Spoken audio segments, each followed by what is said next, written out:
সবাইকে সম্বোধনা জানিয়ে আমি শুরু করছি। আমার বক্তব্য বিষয় হচ্ছে অ্যাডভান্টেজ অফ দ্য বায়োকেমিস্ট্রি। এবং এটা বলার আগে প্রথমে আমি সুস্তা সাহেবের একটু সংক্ষেপে বলে নিচ্ছি। ডক্টর উইলিয়াম হেনরিক সুস্টার 1821 সালে 21শে আগস্ট তিনি জন্মগ্রহণ করেন এবং জার্মানি বার্লিনে তিনি জন্মগ্রহণ করেন এবং তিনি ইউনিভার্সিটি অফ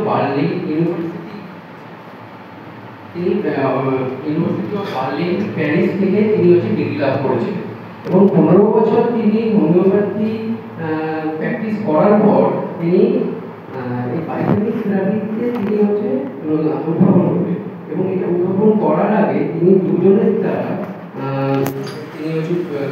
দুজনের থিওরির দ্বারা তিনি কিন্তু ইনফ্লুয়েন্স হয়েছিলেন এবং সেটা হলো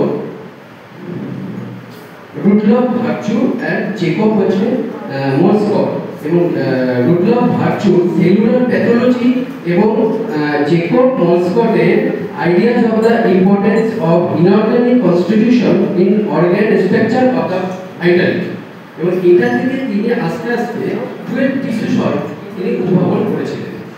এছাড়া তিনি মাল্টিল্যাঙ্গুয়ার ছিলেন, অর্থাৎ তিনি বহু ভাষাবিদ ছিলেন। সেটা তিনি Latin, Greek, French, English, Spanish এবং ইটালিয়ান এই সমস্ত ভাষা তিনি জানতেন এবং এই ভাষাগুলো কেন তিনি জানতেন তার কারণ তিনি বিভিন্ন থেকে উদ্ভাবন করেছিলেন বিভিন্ন সূত্র, যেটা তার অর্গানিক অ্যান্ড ইনঅর্গানিক যে টিস্যু সল্টে উদ্ভাবনের ক্ষেত্রে এটা তাকে বহু কাজ করেছিল।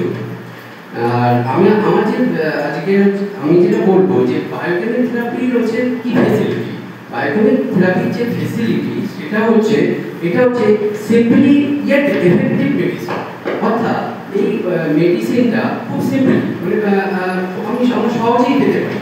অর্থাৎ 12খানা টিস্যু সল্টের যে কার্যকারণ সেগুলো আমরা যদি জানি তাহলে আমরা কিন্তু খুব ডাক্তারের কাছে না গিয়েও আমি কিন্তু সেটা কিন্তু খুব এফেক্টিভ এবং খুব তাড়াতাড়ি এটা আমি ইউজ করতে পারি।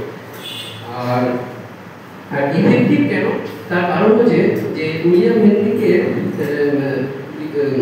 কথাটাই ছিল ফিল্টার ডেফিসিয়েন্সি, অর্থাৎ যেটা আমাদের শূন্যতা পূরণ। অর্থাৎ আমাদের দেহের যে ইনঅর্গানিক সল্টের যে অভাব এবং তার জন্য যে রোগ সৃষ্টি হয় তো সেটা পূরণ করলেই আমাদের সেই রোগটা সেরে যায় এবং এই সিম্পল এছাড়া অন্য কোনো থেরাপিতে নেই। এর কারণ যে যখন অন্য কোনো থেরাপি ইউজ করলে অন্য কোনো মেডিসিন ইউজ করা যায় না, কিন্তু অন্য কোনো থেরাপিতে যদি কেউ মেডিসিন ব্যবহার করে তার সাথে সাথে এই মেডিসিনটা বায়োকেমিক সল্ট ব্যবহার করলে কোনো পার্শ্ব প্রতিক্রিয়া নেই, অর্থাৎ সাইড এফেক্ট একদম সাইড এফেক্টলেস। আর দ্বিতীয় এখনো পর্যন্ত লিগাসি অ্যান্ড রিমেইন ট্রাস্টেড রিমেডিয়েটর, অর্থাৎ এই ওষুধে বা এই মেডিসিনটায় বায়োকেমিক সল্টে কোনো ভেজাল নেই, অর্থাৎ নির্ভর নয়, যে কোনো রোগী এটা ব্যবহার করতে পারে। নাম্বার 3, এটা সহজলভ্য এবং সহজমূল্য।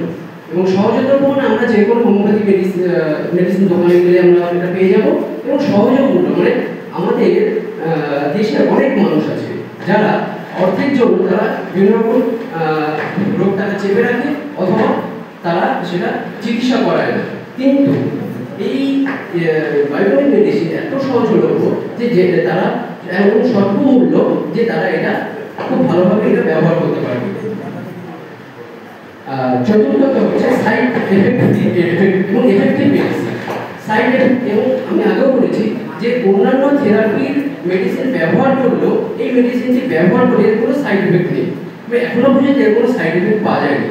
ভুলবশত কেউ যদি একটু বেশি 30 জায়গায় 200 ব্যবহার করে ফেলে তার কোনো প্রবলেম হবে না, অথচ তার যেটার জন্য সে যে রোগে ভুগছে সেটা সেরেও যাবে। নাম্বার 5, ইজি অ্যাভেলেবল, যেখানে খুব তাড়াতাড়ি পাওয়া যায়। আর হু দ্বারা রেকগনাইজ, অর্থাৎ ওয়ার্ল্ড হেলথ অর্গানাইজেশন এটাকে রেকগনাইজ দিয়েছে, অর্থাৎ নির্ভরে এটা ব্যবহার করা যায়। আর আরেকটা ভ্যালুয়েবল ব্যাপার child old age event, child of old age event old age, অর্থাৎ শিশু থেকে বয়স্ক মানুষ সবাই এটা ব্যবহার করতে পারবে। আর এমনকি প্রেগনেন্ট ফিমেল তারাও কিন্তু এটা ব্যবহার করতে পারবে। এবং এখানে BC36 পুরোপুরি ব্যবহারই হচ্ছে প্রেগনেন্ট ওমেনদের জন্য, যেটা অন্যান্য ক্ষেত্রে দেখা যায় প্রেগনেন্ট ওমেনরা অন্যান্য বিভিন্ন রকম বাধা থাকে, অন্যান্য ওষুধ ব্যবহার করতে পারে না, সেক্ষেত্রে কিন্তু ভাইটামিক সল্ট ব্যবহার করতে কোনো অসুবিধা নেই। আর এভরি থেরাপিউটিক সিস্টেম অর্থাৎ অন্যান্য অ্যালোপ্যাথি বা হোমিওপ্যাথি তার সাথে সাথে বা আয়ুর্বেদিক তার সাথে সাথে কিন্তু হোমিওপ্যাথিক মেডিসিন চলাকালীন এই ভাইটামিক সল্ট ব্যবহার করা যায়, অর্থাৎ এতে কোনো অসুবিধা হবে না। নমস্কার।